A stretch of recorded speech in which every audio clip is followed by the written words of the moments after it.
Amis internautes, bonjour et bienvenue sur Seneweb TV. J'ai le plaisir de recevoir aujourd'hui sur ce plateau Serigne Cheikh Ahmed Yansi, qui est ingénieur agronome, administrateur général du groupe Takamul Food. Cheikh Ahmed Yansi qui est également membre de la commission scientifique du Gamou de Tivaouane et qui est également président du cadre unitaire de l'islam au Sénégal. Cheikh Ahmed Yansi, bonjour. Bonjour, Merci d'accepter l'invitation de Seneweb. c'est un plaisir de venir dans vos studios et de discuter de l'actualité. Alors, je rappelle que vous êtes également le fils de Serigne Abdou Aziz Sy Al Amine. Parfaitement. Avec vous, donc, nous allons parler du Gamou de Tivaouane qui sera célébré ce jeudi, mais également du contexte international qui est marqué par une tension au plan international sur les caricatures, notamment avec la passe d'armes entre Macron et le président turc Erdogan. Mais avant tout, parlez-nous un peu de la commission scientifique du Gamou. C'est quoi au juste et quel est son rôle? Merci d'abord de cette invitation et c'est l'occasion aussi de saluer les internautes qui nous suivent. Le Gamou de Tivaouane a été initié par le patriarche Sidi Hadj Malick Sy pour magnifier l'amour qu'il avait pour le prophète Mohammed sallallahu alayhi wa sallam. Et il disait que c'était une nuit qui était destinée à un homme, le prophète Mohammed, pour délivrer un message, le risala du prophète Mohammed sallallahu alayhi wa sallam. Et ce gamou avait un volet affect, mais aussi un volet intellect. Affect pour que les talibés, les disciples puissent s'abreuver de cette spiritualité de la Tijaniya, s'abreuver de cette spiritualité islamique, mais aussi intellect, c'était l'occasion pour le patriarche de renouveler ses enseignements, les enseignements du prophète, les enseignements de l'islam, en destination des différents muqaddam qui étaient éparpillés à travers le pays. Il disait qu'un homme qui a une vérité à dire une fois par année voudrait que tous ceux qui sont à qui il a enseigné puissent venir assister à cette journée. Donc nous, au niveau du Gamou, nous avons pensé qu'il faut revivifier ces enseignements de Cheikh Sidi Hadj Malick en direction du prophète et de l'islam en général et de la Tijaniya, en remettant sur la table ces formats d'éducation, ces formats d'enseignement que le prophète Mohammed, que le Cheikh Sidi Hadj Malick avait initié avec ses muqaddam. Et c'est par rapport à cela donc que cette commission a mis en place un schéma de revivification de ces enseignements en convoquant des scientifiques de tous bords pour discuter chaque année d'un thème. Donc cette animation culturelle et scientifique du Maulid est portée par la cellule Zawiya Tijaniya qui est donc un peu le bras scientifique un peu de l'organisation du Maulid. Et c'est à ce titre-là que nous organisons chaque année des rencontres scientifiques sous forme de symposium. Cette année, vu le contexte, nous l'avons organisé sous forme de webinaire où des scientifiques de haut niveau ont eu à intervenir sur des thèmes d'actualité, notamment la dimension socio-économique par la spiritualité soufie, qui ont été traités sous différents axes, notamment l'économie des communautés religieuses, le licite, le kasb halal, donc la dimension licite de la philosophie de El Hadj Malick Sy, qui ont été traités donc par différents scientifiques venant de tous bords. Alors, donc, je l'ai dit tantôt, donc, le Sénégal s'apprête à célébrer la nuit qui commémore la naissance du prophète de l'islam. Justement, cette commémoration coïncide avec un contexte de, je ne dirais pas de crise, mais de tension au plan international. Je veux parler des caricatures du prophète de l'islam, dont on commémore la nuit jeudi prochain. Justement, en France, un professeur qui s'appelle Samuel Paty a été égorgé, justement pour avoir montré ces caricatures à ses élèves. Aujourd'hui, quelle lecture vous en faites aujourd'hui? Et surtout après les propos du président Macron, selon lesquels la France ne renoncera pas aux caricatures. Le Maulid du Nabi est un, c'est Hadj Malick l'a dit, c'est une période où on doit célébrer l'honneur au prophète Mohammed sallallahu alayhi wa sallam, les bontés, les bienfaits de Sidi Mohammed sallallahu alayhi wa sallam. C'est pourquoi J'ai entendu même certains dire que oui, pourquoi les chefs religieux au Sénégal n'ont pas encore parlé de cela. Nous sommes dans une période où on magnifie un homme d'une grandeur exceptionnelle, un homme d'une spiritualité exceptionnelle, et on ne voudrait pas perturber C'est ce qui explique le silence de des certains religieux. religieux. Ça peut être une partie du silence des religieux qui pensent qu'aujourd'hui nous sommes en train de magnifier cette personne-là. Évidemment, ça coïncide avec un contexte assez particulier où nous avons vu une forme de terrorisme. Mais comme disent les Wolofs, lu yëngu la ko yëngal moo ko ëpp doole. Je veux dire, c'est une loi physique qui dit que si quelque chose bouge, c'est parce qu'il y a quelque chose qui l'a fait bouger. Aujourd'hui, il faut reconnaître il y a une forme de terrorisme que nous combattons tous. Hein. Moi, je ne suis jamais d'accord quand quelqu'un est égorgé. Je ne suis jamais d'accord quand quelqu'un prend un fusil pour tuer, même si c'est un enfant d'une autre religion, ou d'Abraham, ou d'Aïssa. Je ne suis jamais d'accord sur cette forme de violence. Mais il faut d'abord penser, qu'est-ce qui a fait ressurgir ce type de violence? C'est une autre forme de violence, une autre forme de terrorisme que nous subissons tous les jours. Cette fête terrorisme est plus, je veux dire, accrue, parce que c'est du terrorisme intellectuel, c'est du terrorisme de l'affect, c'est du terrorisme du spirituel. Aujourd'hui, caricaturer le prophète Mohammed sallallahu alayhi wa sallam, pour moi, est une forme de terrorisme plus accrue que même égorger une personne. Parce que c'est toute une communauté que vous êtes en train de tuer, en fait. Ce terroriste qui a tué Pati n'a tué qu'une seule personne. Ces personnes qui ont caricaturé le prophète Mohammed sallallahu alayhi wa sallam ont tué la spiritualité de millions de personnes, de milliards de personnes, je peux dire. Et c'est une forme de terrorisme pour moi qui est qu'on doit combattre plus que ce terrorisme-là. Et en réalité, c'est cette forme de terrorisme qui est un peu, c'est une conséquence en fait d'une forme de terrorisme que les autres exercent sur les musulmans. Et il est important que les Occidentaux, les non-musulmans dans leur globalité, puissent se rendre compte que s'il y a des musulmans qui se lèvent pour poser des actes de terrorisme, parce que aussi les musulmans subissent un terrorisme parfois plus accru, un terrorisme parfois plus violent dans leur foi, dans leur spiritualité, et ce qui pose aujourd'hui un véritable problème qu'il faut combattre, que nous tous nous devons combattre dans le cadre des organisations qui existent pour promouvoir la paix dans le monde. Est-ce que vous partagez la position défendue par le président Erdogan,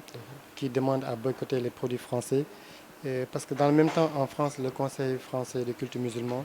a demandé aux musulmans de tout simplement ignorer ces caricatures. Oui, je dirais que le président Macron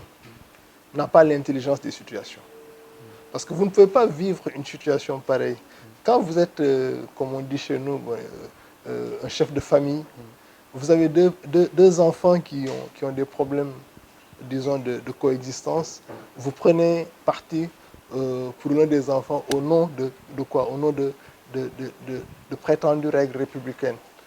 Aujourd'hui, je pense qu'il n'a pas eu dans cette affaire l'intelligence des situations à d'abord être nuancé dans sa position, mais aussi à, disons, remettre les choses à leur place pour qu'une communauté ne soit pas contre une autre. Aujourd'hui, ça se retourne contre lui. Et je ne suis pas un va-t-en-guerre comme peut-être Erdogan. Je pense qu'aujourd'hui, les entreprises françaises qui ont des intérêts un peu partout dans le monde, disons qu'il y a des Français musulmans aujourd'hui qui y ont des intérêts. Donc le fait de ne plus consommer un produit d'une entreprise française ne porterait peut-être pas préjudice seulement aux Français catholiques, ça porterait préjudice aux Français musulmans aussi. Et cela, ce sont parfois des positions pour moi extrêmes. Je ne suis pas un extrémiste, moi je suis pour le wasatiyya, je suis toujours le juste milieu, je suis pour la régulation. Et je voudrais que les gens soient dans une position de réconciliation des positions plutôt que de confrontation entre deux logiques. Et en tout cas, moi, c'est ma conception de la chose et c'est la conception du musulman, parce que le musulman est toujours dans un certain équilibrisme, dans un certain juste milieu. C'est ce que Dieu nous recommande. Alors, cher M. Diansy, donc, je rappelle que vous êtes également membre du cadre unitaire de l'islam au Sénégal. Donc, vous vous exprimez en fait sur pas mal de questions au plan régional, sur-régional. Il y a la crise au Mali. La Guinée vient d'enclencher avec les violences post-électorales. On parle de la Côte d'Ivoire aussi, le Nigeria. Justement, quelle est la position de votre organisation par rapport à tout cela? Oui, nous venons de sortir un communiqué il y a 2 ou 3 jours pour un peu, disons, alerter. Le cadre unitaire de l'islam au Sénégal est une organisation qui regroupe les comités scientifiques et qui réfléchit sur notre devenir, qui réfléchit sur comment mieux promouvoir ce vivre ensemble qui fait du Sénégal, en tout cas cet havre de paix qui est chanté urbi et orbi à travers le monde. Nous pensons qu'aujourd'hui, il est temps d'alerter. Nous avons eu le cas du Mali récemment, du Nigeria qui est toujours très vivace dans nos esprits. Nous avons la Guinée qui est en train de s'embrasser. On souhaite que les choses se calment plus. Nous avons la Côte d'Ivoire qui se profile à l'horizon. Tous ces foyers de tension aujourd'hui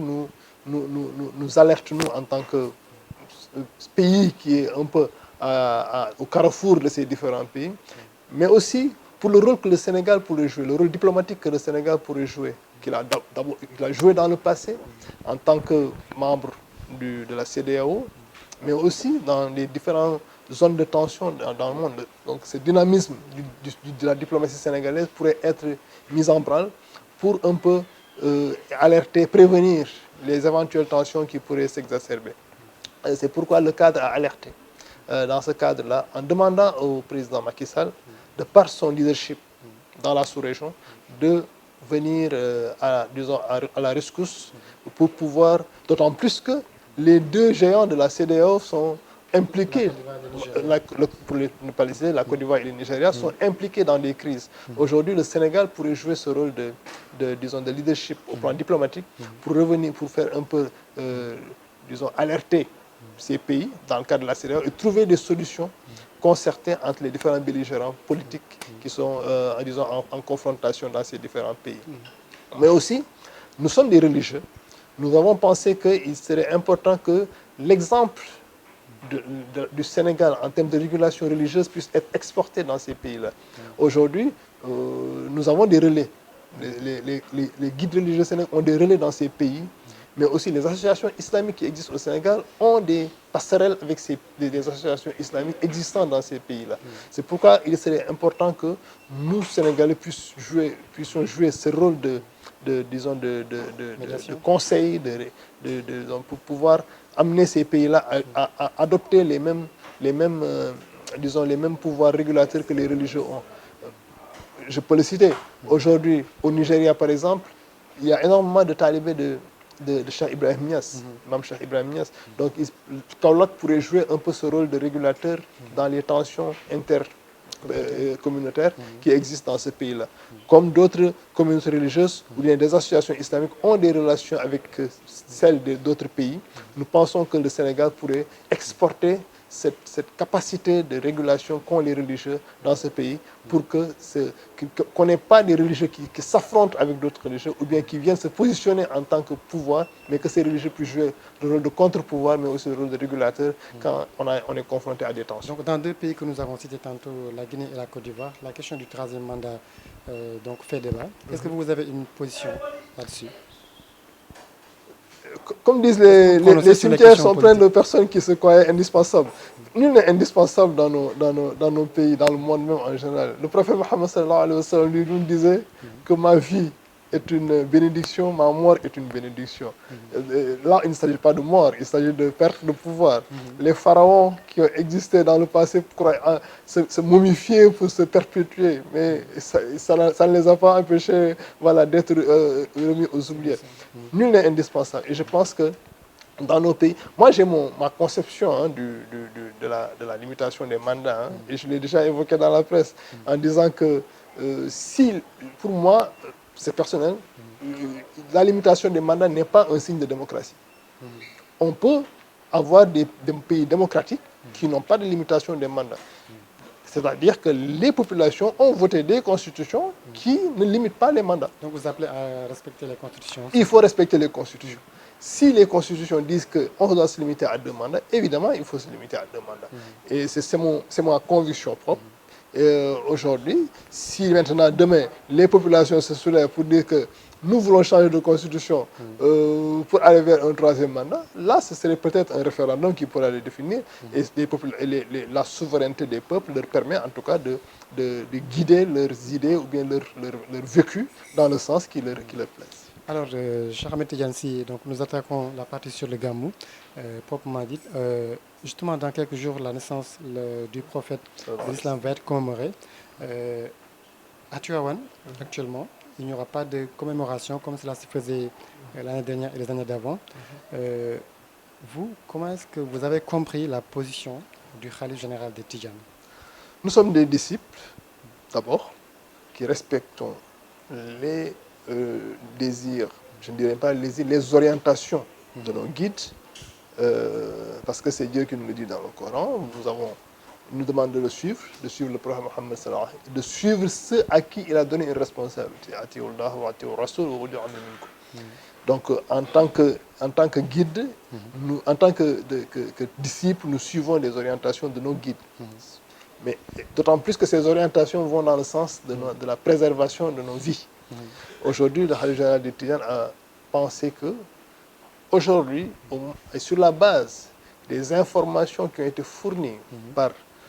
les tenants du savoir, c'est ce que nous dit le Coran. Il faut demander à ceux à qui Dieu a donné la science. Aujourd'hui, les médecins les médecins qu'il a consultés lui ont donné des raisons qui font que il a demandé, notre khalife général de Tidjane a demandé à ce qu'on ne fasse pas le gamou. Nous prions à cette volonté, d'autant plus que cette orientation va dans le sens de la préservation des vies. C'est l'immense souci Djamil, mon frère et mon sérigne et mon frère disaient tantôt dans la presse que ceux qui n'ont pas organisé le gamou ont raison. Et j'ai vu que certains polémiquaient sur ça. Moi, je dirais que oui, ils ont raison. Ceux qui ont célébré le gamou ont leur raison aussi. On est dans une logique où l'un n'exclut pas l'autre. Exactement. Il n'y a pas de confrontation de logique. Il y a peut-être des différences d'approche. Mais tout cela va dans la préservation des vies. Parce que ceux qui ont organisé le gamou disent qu'il faut le faire dans le sens de la préservation des gestes barrières. Donc nous sommes tous dans une logique de préservation de la vie. Et cela ne doit pas être une source de confrontation entre communautés religieuses. C'est juste une différence d'approche entre religieux. Et nous pensons que ce n'est pas une divergence dans l'approche. Tantôt, vous avez parlé de conseil des médecins.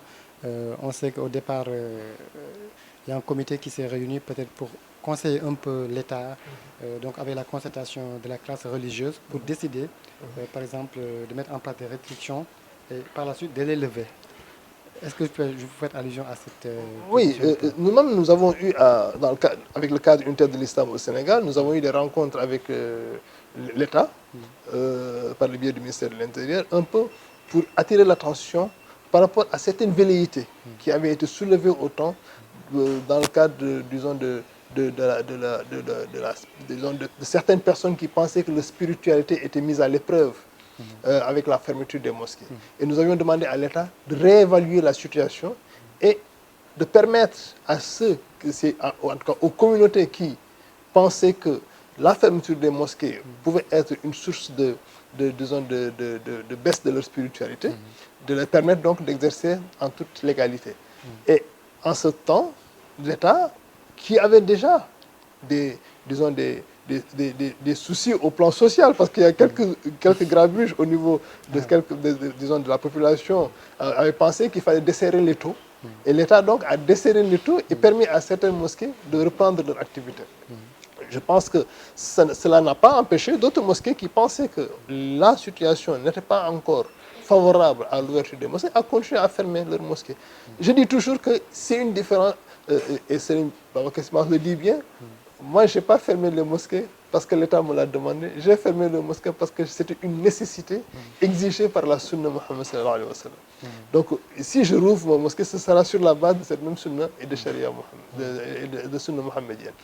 Et nous pensons que chacun est dans son rôle, de kullukum ra'in wa kullukum mas'ulun an ra'iyatihi. C'est des bergers, comme on dit, que Dieu a confié un troupeau. Et ils ont l'obligation de les guider à bon port.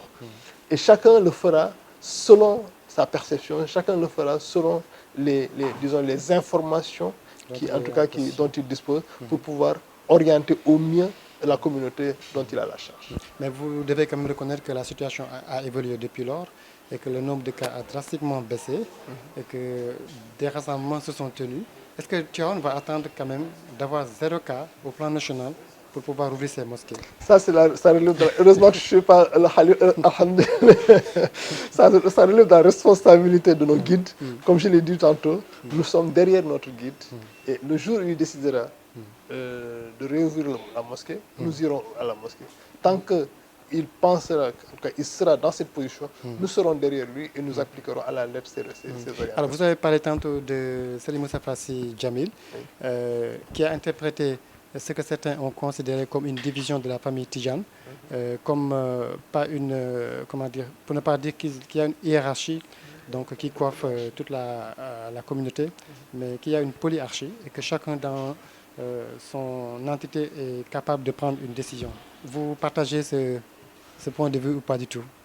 Je ne parlerai pas d'archi, parce que quand on parle d'archi, vous êtes dans le pouvoir, alors que nous ne sommes pas dans le pouvoir, nous sommes dans la responsabilité. Je pense que nos communautés, nos chefs, nos guides ont des responsabilités vis-à-vis de leurs disciples. Et cette responsabilité, aujourd'hui, elle peut être partagée, c'est-à-dire qu'il y ait des points de vue au plan politique, au plan social. Il peut y avoir des points de vue qui divergent en fonction du sens de la responsabilité et de l'orientation que le chef peut avoir, en tout cas selon les informations dont il dispose. Aujourd'hui, d'autres communautés ou bien d'autres responsables, d'autres guides religieux peuvent avoir un autre point de vue, tout en sachant que les points de vue de nos guides religieux sont toujours sous-tendus par deux choses. La charia, la sunna Muhammad sallallahu alayhi wa sallam, et les recommandations des ulama. C'est toujours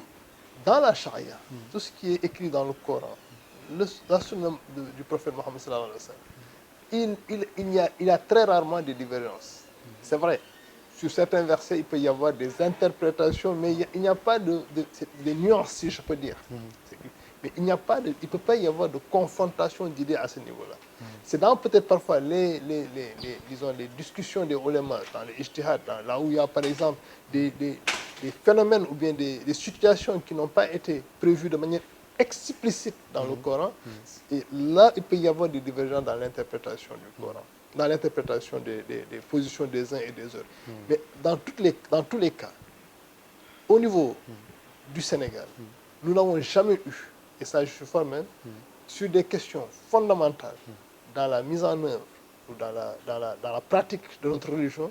il n'y a jamais eu de confrontation ou disons de divergence profonde. Maintenant, sur des questions autres que religieuses, parfois il peut y avoir des positions sur le plan politique, par exemple. Tivaouane n'a pas toujours eu la même position politique dans certaines situations. Au plan social, là je ne parle même pas de communauté, mais même on parle aujourd'hui de certains problèmes comme l'avortement, l'interruption volontaire de grossesse. Il y a des interprétations qui peuvent être perçues, en tout cas différemment, d'une personne même à une autre. Je ne parle même pas de communauté. Donc aujourd'hui, ce sont des choses au niveau social, des situations sociales, des situations politiques, où il peut y avoir des différences. Là, l'islam n'est plus en question. La religion n'est plus en question. C'est surtout des ressentis personnels, bien des ressentis de communauté qui peuvent être en jeu. Et à ce niveau-là, il serait bien qu'il n'y a pas en tout cas de logique de confrontation. Alors, Chamet Djansi, une dernière question avant d'attaquer la partie Wolof. Aujourd'hui, avec la crise du Covid-19, on est en train de penser à la relance de l'économie. Le gouvernement a même tenu un conseil présidentiel sur la question. Vous qui êtes spécialisé sur certaines questions, comment est-ce que vous percevez cette relance et quel peut être le rôle de l'agriculture, par exemple? Avec la Covid, j'ai toujours dit que c'est une maladie qui a un peu, disons, anéanti toutes les certitudes. Nous pensions que, d'abord, au niveau idéologique, que le libéralisme était le meilleur des systèmes, l'ouverture des marchés, etc. nous nous sommes rendus compte que Tout est en train de s'effondrer. même disons, les principaux tenants de cette idéologie aujourd'hui sont les premiers à fermer leurs portes pour dire que aujourd'hui on parle plus de souveraineté alimentaire, on parle plus de souveraineté économique parce que c'est la base aujourd'hui de tout. L'économie réelle en réalité, c'est quoi? C'est l'agriculture, c'est la transformation, c'est les services qui tournent autour de tout cela. Aujourd'hui, nous pensons que le Sénégal ne pourrait être, en tout cas la Covid l'a bien démontré, que notre salut se trouve dans l'agriculture. Produire d'abord. Moi, je suis dans l'industrie, je suis dans l'agro-industrie, et je sais que aujourd'hui, nous avons été l'un des secteurs les moins impactés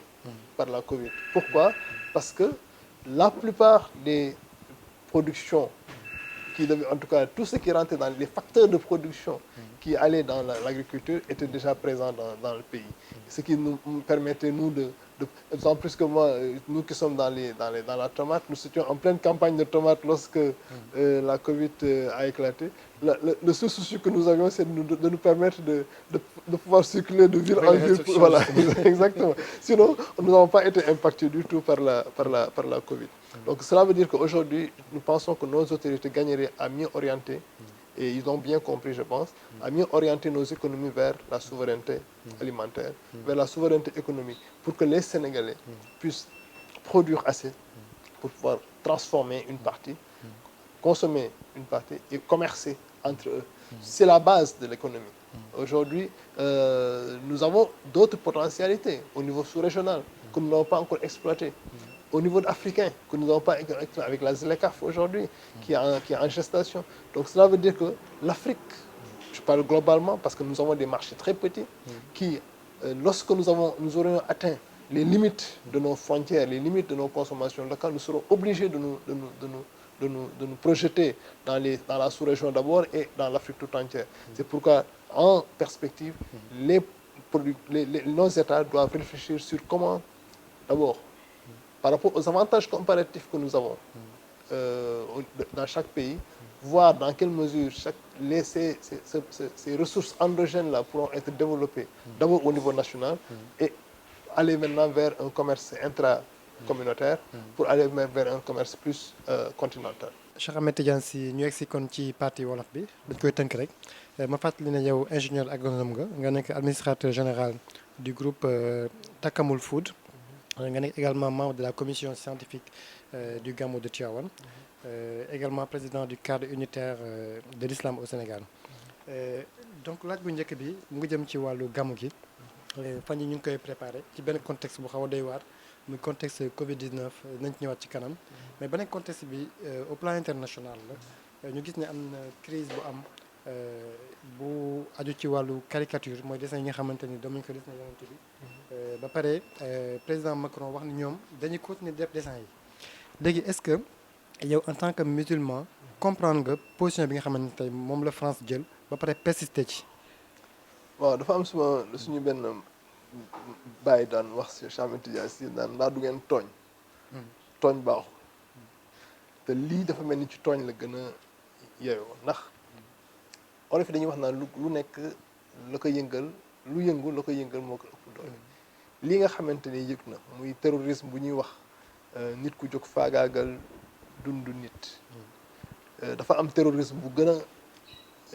am doole moo ko yëngal. muy terrorisme bi nga xamante ne mooy terrorisme pas-pas. parce que jël yonent ku mel toll ni yonent bi sallallahu alayhi wa sallam di ko caricaturer wala di ci bind lu ñaaw loo xamante ni da ngay faagaagal pas-pasu ay milliards de personnes. man yaakaar naa terrorisme boobu moo gën a fort. duma nag mës a encouragé jël nit ndax bakkanu nit dafa fort. du ma encouragé jël bakkanu nit di ko rendi au nom de Dieu, au nom de l'islam. bu dul ci li nga xamante moom la ko yonent bi tëraloo muy ci jihad te nekk foog naa ne léegi ci jihaadu nafs lañ gën a nekk.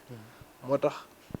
du ma encouragé geste boobu nga xam moom lañ def ci le professeur Fati. waaye tamit damay attirer attention ñi nga xamante ne ñooy défendre position yi ñuy wax ni ci wàllu France moom la nga xam ne Macron moo ko défendre may wax ni Macron amul li tubaab bi nag amul intelligence des situations ndax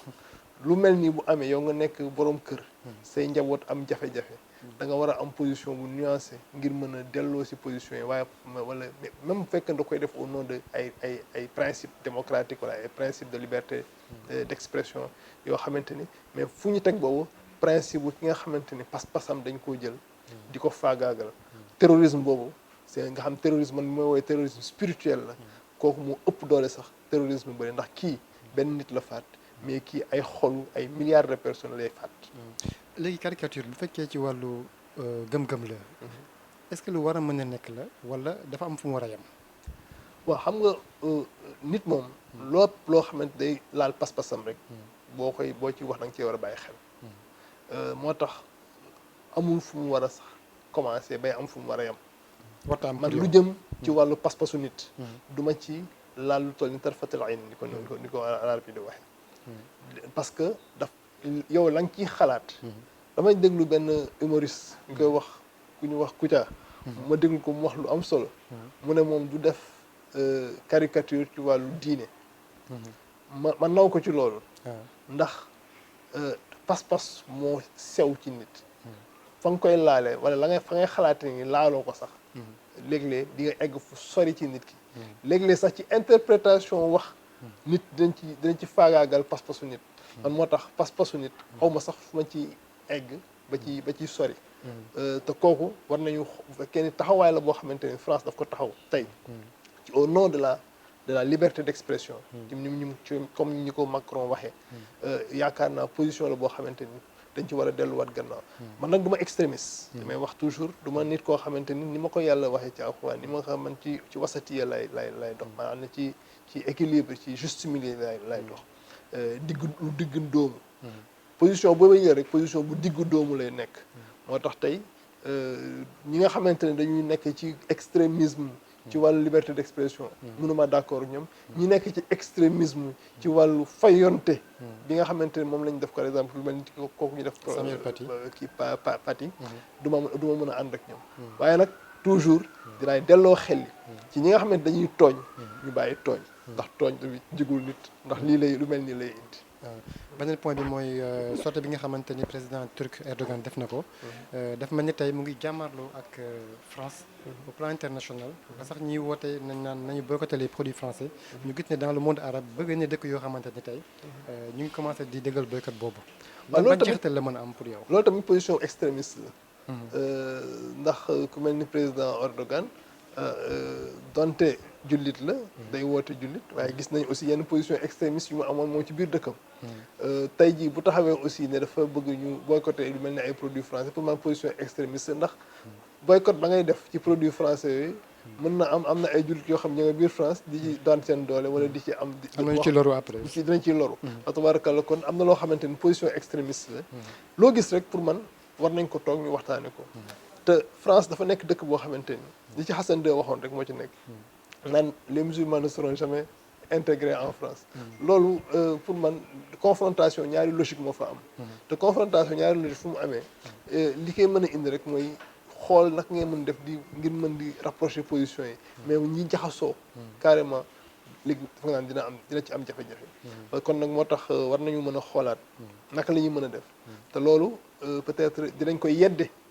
donte dañ naan buur kenn du ko yedd ci mbedd waaye ñun Macron dinañ ko koy yeddee mu bañ a am position extrémiste yooyu ndax dafa njaboote ñëpp xool naka lay mën a def ngir mën a rapprocher ñaari position yi nga xam ne ñoo am ci biir dëkkam ngir bañ a indi ay jafe-jafe ci biir ay njabootam alors ñu wax attaqué wàllu gàmmu gi gis nañ ñu ne ci contexte bu xaw a particulier lañ koy célébrer ren ba sax dëkk bu mel ni Tivaouane dafa décidé ne gàmmu gi ku nekk na nga toog sa kër nga gàmmoo ko fa ci beneen wàll bi am yeneen xam nga lu ma ko mën a tuddee yeneen kër diine yoo xamante ne yu mel ni ay Thiénaba ay Medina Baye ñoom décidé def seen gàmmu ñu bëri jàpp ne ab féewaloo bu am ci diggante famille Tidiane kii di Mansour Sy Djamil moom def benn sortie semaine bi pour wax ne du féewaloo yow na nga ko jàngatee. bon man noonu laa ko gisee du féewaloo dama ni que différence d'approche mën na am maanaam wuute mën na am ci doxalin mais waroo amul ndax mag ñi nga xamante ne ñoo fi fu ma jëlee ku mel ni sama Serigne Babacar Sy Mansour xalif général di Tidiane bi mu koy def ne nañu tëj jàkka yi comme ni mu ko waxee état taxul mu tëj ko dafa topp sunna ne mbas am na ci réew mi am na loo xamante ni mayetuñu ko docteurs yi wax ko mu topp ci ñoom bi ñu demee it ba nga xamante ni état nee na nañ mën nañoo ubbiwaat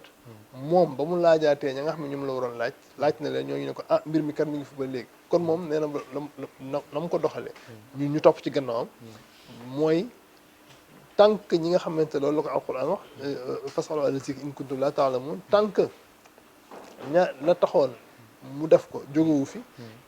wala ña waxoon ne ko nii la tëddee waxuñu safaan ba daf leen di topp may wax ni ñeneen nit parce que ay sàmm lañu ñoom ñeneen sàmm ñi nekk ci réew mi muy ay xalif généraux wala ay ñi nga xam ne dañoo ay kilifa diine bu ñu amee aussi lu leen médecin wax loo xamante ni dafay sàmm dund aadama parce que booy xool li ci waawan wax ak yeneen dëkk yi wax ku ci nekk li la tax a jóg mooy sàmm bakkanu doomu aadama yi kii danañ kaay leen gàmmu si ngeen def respecter distanciation sociale kii ne bu leen gàmmu si na ku nekk toog sa kër ngir ngeen bañ a am li nga xamante mooy feebar bi kon waroowuñu xanaa différence d'approche moo am ci diggante ñaari kër yi nga xamante ni ñoo addu ci mbiru gàmmu gi tamay faral di wax ni Sénégal diine gi du mës a am ay divergence profonde maanaam ay waroo yu xóot du fi am mukk ndax li ëpp ci suñuy diine ñoo bokk mazhab ñoo bokk ay gëm suñu jëmukaay ñoo bokk ngëm-ngëm alors li ciy am parfois mooy ay interprétation mais yoo xamante ni ci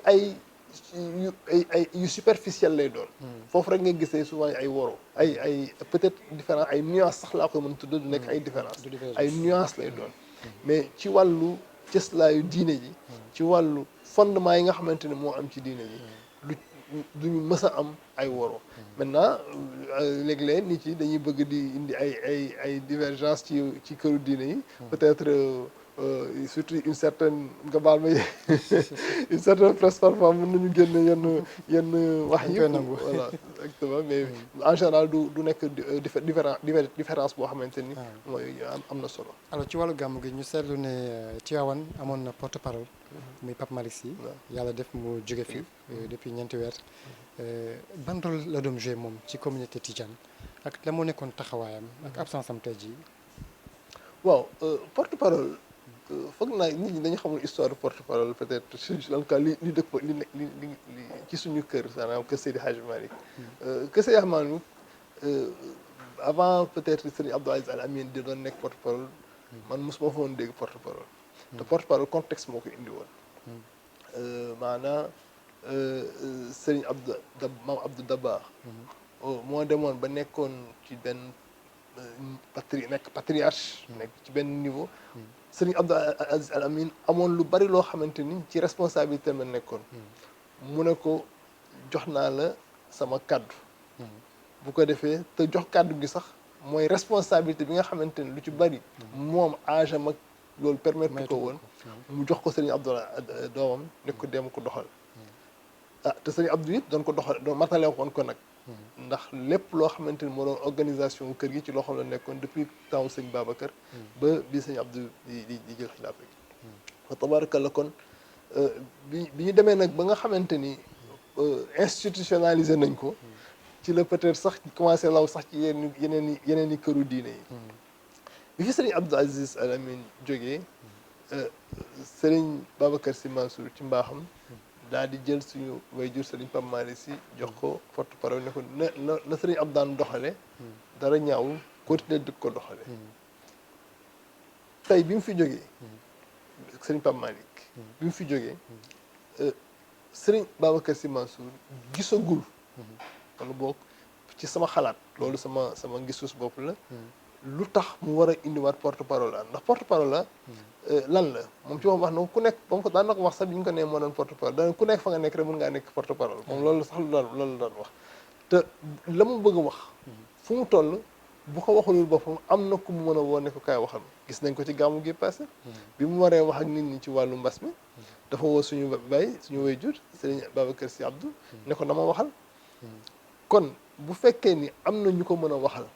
ci contexte yu wuute wala ci contexte bu mënti doon pour man jël benn nit rek def ko porte-parole mën na bañ a nekk moom nag mais rek tout en sachant que loolu yëpp ci coobareem lay bokk ndax ñun ay njaboot lañu moom moo mën a xool ndax soxla na ko wala kër gi soxla na ko wala soxlawu ko bu fekkee ni rôle ba nga xam ne moom la porte-parole bi ngi doon joué mën na koo confier ay njaboot ci ay contexte yu wuute mais ku nekk fa nga nekk comme ni mu koy waxee mën ngaa nekk porte-parole bu fekkee ni dafa soxla benn nit boo xamante ne tey mën na ni kat kii laay tabu porte-parole dañ ciy d'accord ak ñàkk porte-parole yàqul dara ci liggéey bi yàqul dara ci liggéey bi en tout cas bi fii ñu bari fi may tool di wax ak yow nii que tu am porte-parole wala ñàkk porte-parole amul dara lu mu wàññi ci liggéey bi ndax la mu bëgg a wax bu ko waxul bopp nit am na bés bu ne koo xamante ni bu ko jaaree ci moom wax ko ci anam ba mu ko bëgg alors na nga jàpp ci Pape Malick Sy ci ay qualité am lu ñu mën a tënk dama mës dégg sama waajur sëñ Abdou Aziz Al Amine mu wax ne tariqa Tijani bu doon am prince Faris Cheikh Ibrahim Niass lay doon man ma ni kër Seydi Hadj Malick bu doon am Faris bu doon am prince Serigne Pape Malick Sy lay doon ci générosité bi ci élégance bi ci mën a ràbb mën a wax bu rafet xam-xam bi aussi xam-xam bi pour man c'était un homme d'une dimension exceptionnelle boo xamante ne ñàkk nañ ko te li olof naan moom xajoon na fi ndax li mu liggéey ci kër maamam ba mu nekkee ci wetu suñu waajur Serigne Cheikh Ahmed Tidiane Serigne Cheikh jóge fi mu nekk ko ci wetam Serigne Abdou Aziz Al Amine diir bu gàtt yàlla def li mu fi toogit bariwul loolu tax may wax ni xajoon na fi encore ndax amoon na lu bari loo xamante ni mënoon nañ ko apporter da ngay xool sax bi mu fi jógee ci la ñu bari di dégluwaat wax yi mu doon wax di nga xoolaat profondeur philosophie bi mu doon waxee profondeur de pensée bi mu doon waxee vraiment mu nekk perte bu metti pour ci ñun nekk perte bu metti ci dialogue man nga xam ne dama bëgg dialogue islamo-chrétien dama bëgg dialogue des religieux dialogue intercommunautaire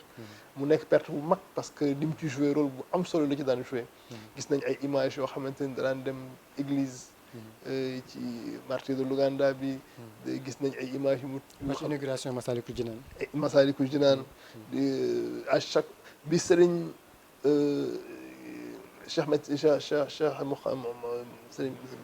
Cheikh Mati Lay nelawee foog naa ne ci kilifa diine yu njëkk Touba la bokk fajar la jógee Tivaouane pour dem donc motoon na li mu doonoon donc c'est quelqu'un boo xamante ni nit la koo xamante ni vraiment rôle bi mu joué ci wàll woowu rôle bu am solo la ñu ñaanal ko li mu fi samp du fi jóge ba ilaa yawmi diin ñu ñaanal ko fa mu tëdd gënal ko fi mu jógee beneen question ci wàllu sa wayjur bu góor muy sëñ Abdou Aziz Sy Al Amine moom it lan nga ñu mën a dénk ci moom lu tënk rek xam naa ne du fi xaj mais juste ay qualité quelques qualités dafa na trop ci nga wax ci sa wayjur parce que am li tax ma posé question bi mooy dañu aborder question porte-parole te moom daanaka nekkoon na ko maanaam koo xamante ni daanaka moom moo nekkoon la voix officielle de Tivaouane pendant des années ñu dem ba ginnaaw gi yàlla def mu nekk xalifa mais toogul lu yàgg donc lan nga mën a wax damay wax li ñu ko tëralee li sama papa Malick El Hadj Malick Sy Dabakh wax dafa ni tey la Serigne Babacar Sy doog a génn àdduna tey la Serigne Abdou Aziz Dabakh doog a génn àdduna tey la Serigne Mansour Borom Daaj doog a génn àdduna tey la Serigne Cheikh Ahmed Tidiane Sy Al Maktoum doog a génn àdduna wax boobu dafa profond kan ma wax loolu El Hadj Malick Sy Dabakh ba doomu maam Abdou Aziz Dabakh bi ñu ko tëralee di ko waaj a dénk boroomam discours am loolu la wax mu wax mu nekk wax bu profond ndax dafa traversé ay génération depuis Serigne Babacar Sy ba Serigne Cheikh Ahmed Tidiane Sy mu gérer intendance su kër maamam gérer taalibe yi gérer daayira yi ku fi ñëw gis liggéey bi nga xam ne moom lay liggéey mu nekk ci benn continuité bu am solo continuer confier ko responsabilité boobu Serigne Cheikh Ahmed Tidiane bi nga xam moo ci mujje bi ñu ko waxee dafa ni man lu may génnati j'ai une confiance totale loolu la wax ci ay moom j'ai une confiance totale à Serigne Abdou Aziz ndax depuis bi fi Serigne Babacar nekkee ba tey moo koy doxal te dara musula yàqu kon jaratul sax may génn pour dire que il a joué ce rôle donc joué na rôle boo xamante ni rôle bu am solo la ci taxawu tarixa bi taxawu kër Seydi Hadj Malick taxawu diine ji moom tamit li mu waroon def dama ni mission matale na te kaw suuf na ku sa mission matale da nga war a wuy ji sa borom kon loolu dañuy ñaan yàlla xare ko ci àjjana gën a kawe waa ñu bàyyi la nga tënk rek waaw di leen gërëm yéen tamit ci invitation bi di renouveler sama appel bi may def ci jamono ju jaxasoo bi surtout ci lii nga xamante daf ñu préoccupé lool ci wàllu àdduna suñu dëkk yi nga xam ne dañu ñoo wër muy Guinée la fa xew ñun dañu amoon préjugé favorable ci da ngay am préjugé favorable ci politique yi léeg-léeg waaye bu ñu demee ba ci biir da ngay gis ay jaxasoo yoo xamante ni peut-être du ko jar président yi nga xam ne dañuy yaakaar ni ñoom ci la ñu nekk ba ilaa yawmi diin dañ leen war nañoo yeddaat seen bopp xam ni Firawna jaar na fi yonent bi sallallahu alayhi wa sallam wanaan wax naan sama dund ngëneel la sama dee ngëneel la kon waxuma sax dee waaye buñ la joxee responsabilité nga sàmm nit ñi bu la yàlla teggilee responsable dañ ko war a sant yàlla waaw fa tabarakallah loolu mooy benn message bi nga xamante maa ngi koy lancé beneen message bi mooy wàllu terrorisme bi ñuy wax ni surtout li nga xamante moom la ñu tekki dëgg daru yonente bi sallallahu alayhi wa sallam di wax ne tooñ baaxul ñi nga xamante ni dañuy au nom de la démocratie wala au nom de la liberté d'expression dañuy terroriser foi wu ñeneen ñi dañu bàyyi xel ni que terrorisme boobu moo ëpp doole terrorisme bi nga xamante ne moom la ñuy def di ko exercer au niveau individuel di leen gërëm ci invitation bi di ñaan yàlla lii ñu gëgmal ci gàmmu gi yàlla nañ ko yàlla egg ak jàmm yàlla lii ñu ci tagg ci yonent bi yéen yàlla nekk ngëneel wasaare ko ci àdduna bi wasaare ko ci jullit yëpp mu nekkaat yiw ci àdduna bi yàlla wàcc fi jàmm incha allah. voilà conclusion bi rafet na Cheikh Ahmed Tidiane Sy seneweb.com mu ngi lay sant di la gërëm ci déplacement bi nga ñëw fii tey si ñun jërëjëf merci.